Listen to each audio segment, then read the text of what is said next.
Dear students, today's topic is equipotential surface. Now, suppose a point charge Q is placed here. Now, I will take a point P at a distance r from the charge. Then, what is the value of potential at point P? You know, V is equal to 1 by 4 pi epsilon naught Q by R. Similarly, I will take another point here at the same distance. So you will get same value of potential.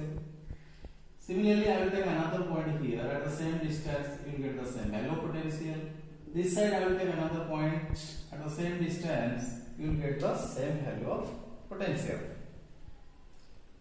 That means if you take the locus of all these points which are equidistant from the charge Q have the same value of the potential. And if you join them, what you get? You will get a sphere in space. A charge is there at the equal distances. If you are putting some points and join them, what you will get? You will get a sphere. If you join all the points which are equidistant from the charge Q, you will get a sphere, and at each and every point on the sphere, the potential remains same. The surface of that sphere we will say as an equipotential surface. Then what is an equipotential surface? An equipotential surface is an imaginary surface at each and every point of which the potential remains constant or same. That is called an equipotential surface. As you have seen here, for a point charge, the equipotential surface will be a sphere. So, you can draw for a point charge. You will say an example. For a point charge, the equipotential surface is a sphere. Similarly, at different distances, suppose this is the distance, I will take another distance and I can draw another sphere. Another sphere can be drawn. Another sphere can be drawn. These are the equipotential surfaces for a point charge.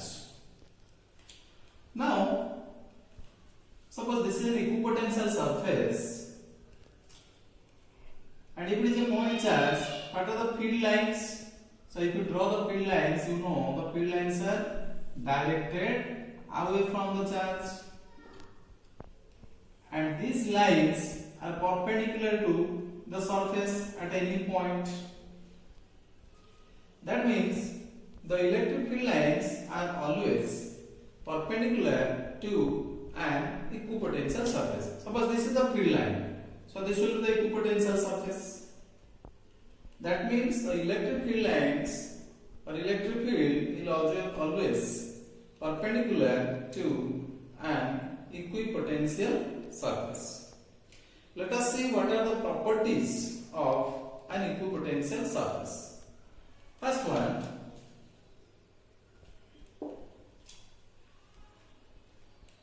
if you want to take a charge from one point to another, what is the amount of work done?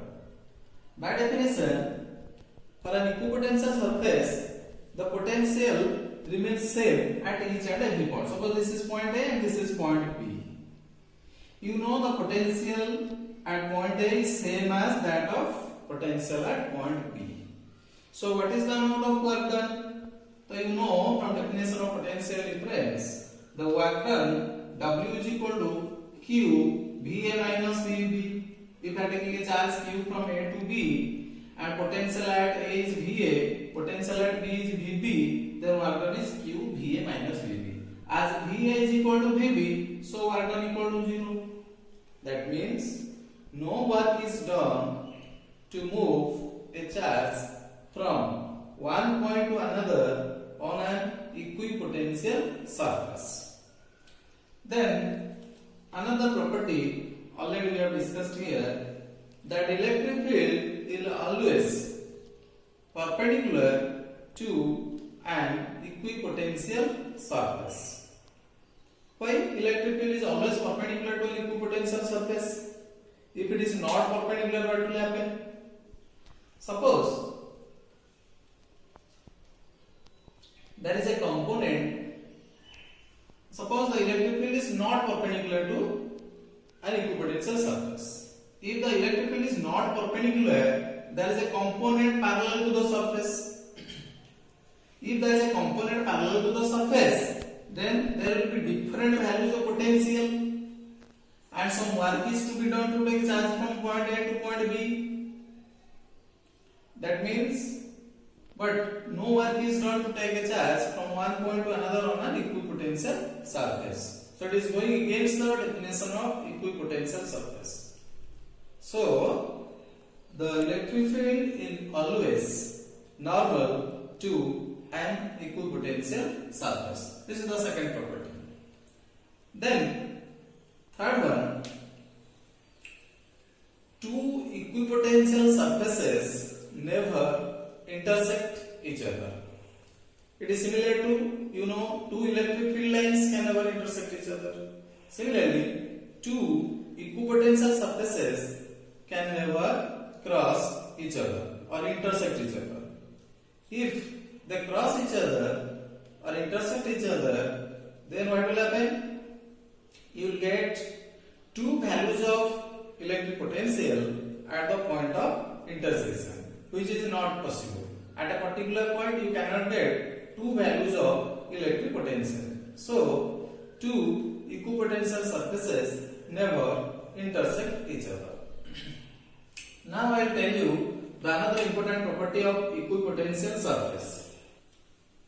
The equipotential surfaces are close in the region of strong electric field, and they are far apart in the region of weak electric field. When electric field is strong, then the equipotential surfaces are very close. There is a relationship between electric field and potential. E is equal to dV by dr.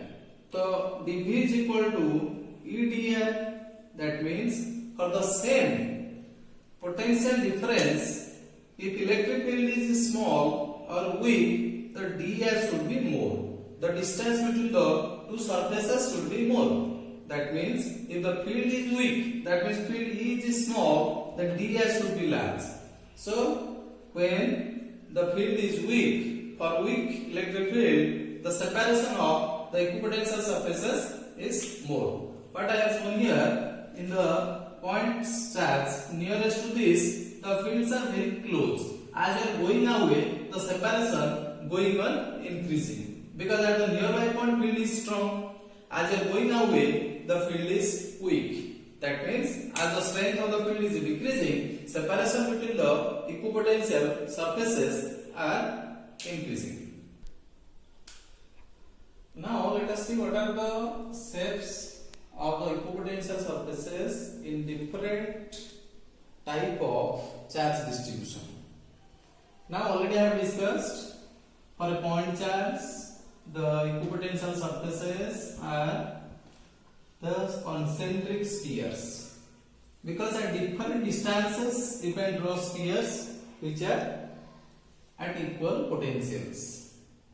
This is the shape of the equipotential surface for a point charge.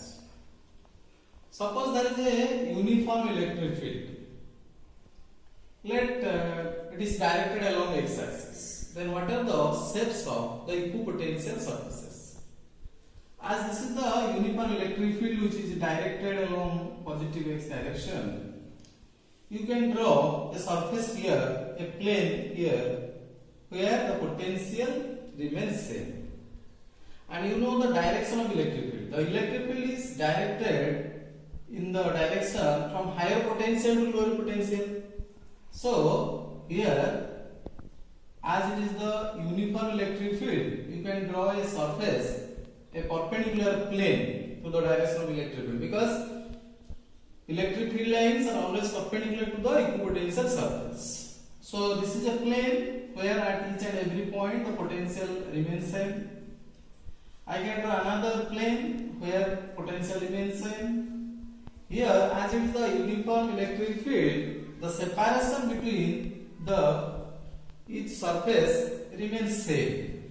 So their equipotential surfaces are at equal distances. So for a uniform electric field, the equipotential surfaces are the parallel planes or equidistant parallel planes. Let us see what are the shapes. What is the shape of a linear charge or line charge? Suppose this is a line charge which is provided with it is positively charged. You know what are the field lines? If you go at equal distances from each point, suppose this is a point, this is a point, this is a point. I have taken 3 points. From this point at equal distances, potential remains same. From this point at equal distance, potential remains same. This is a circle, this is a circle, this is a circle. If you join all, you will get a cylindrical surface. So for a linear charge, the equipotential surface is a cylindrical surface. You may draw also another one at different distance from that. You will get another cylindrical surface which is at equal distance from it. So these are the shapes of equipotential surfaces, different charge distribution. Now, suppose the electric field is not uniform. Suppose the electric field is decreasing in the positive x direction. If the electric field is decreasing, once again, the equipotential surfaces are also parallel planes, but the separation will change. If the field is decreasing, separation will increase. Already I have shown in the previous case. Here this is the case when electric field is decreasing in this direction. Suppose the field is increasing, then what are the shapes of equipotential surface? So in that case, the separation will decrease. That means the surfaces will come closer in that case. Now next case, suppose there is a dipole. Remember, the equipotential surfaces depends upon the strength of electric field. Already you know the property. In the region of strong electric field, the equipotential surfaces are closer. For weak electric field, the separation will increase. This is the case of a dipole. You know, in case of a dipole, here the field lines are closer. Here, the separation in this side, separation is increasing, this side, separation is decreasing because field is strong in the region between the two charges. Here charge minus Q, here charge plus Q. In between, you know, for equatorial plane, if you draw a plane here, potential is 0. So no line is or no plane is drawn here. So here also the equipotential surface, the shape is like that because here the field is strong, they are very close. Here this side field is weak, this side field is weak, so separation is increasing. Now let us take another case for two identical positive charges. For two identical positive charges, in between the two charges the field is weak, and nearby on this side and this side field is strong, so that the separation is less. Separation between any two surfaces is less. Here separation is less because field is strong. In between, as field is weak, separation is more. So these are the shapes of the equipotential surfaces for different charge distribution.